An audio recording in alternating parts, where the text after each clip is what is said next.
রগিমা আনফু রাজুলুন, রগিমা আনফু রাজুলুন, রগিমা আনফু রাজুলুন। নবীজি একে কথা 3 বার বললেন। নবীজি বললেন, ওই ব্যক্তি ধ্বংস হয়ে যাক, ওই ব্যক্তির উপর আল্লাহর লানত, যে ব্যক্তি রমজান মাস পেল অতঃপর রমজান মাস পাওয়ার পরেও সে তার গুনাহ মাফ নিতে পারল না, ওই ব্যক্তি ধ্বংস হয়ে যাক।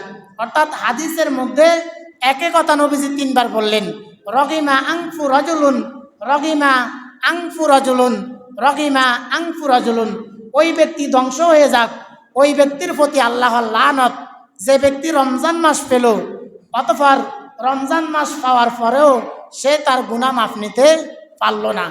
এই জন্য আমরা যারা রোজা রাখবো, আমরা যাতে সারাদিন রোজা রাখার পর আমরা যাতে আল্লাহর কাছ থেকে পুরস্কার লাভ করতে পারি। আমরা পুরা দিন রোজা রাখার পর আমাদের রোজাটা যাতে আল্লাহর কাছে কবুল হয়, রোজা রাখার মাধ্যমে আমরা যাতে যাবতীয় অশ্লীল কাজ থেকে, খারাপ কাজ থেকে, টিভি দেখা থেকে, বিভিন্ন ছবি দেখা থেকে আমরা যাতে বিরত থাকতে পারি। আল্লাহ তাআলা যাতে আমাদেরকে সে তৌফিক দান করুন, সকল বলে আমিন।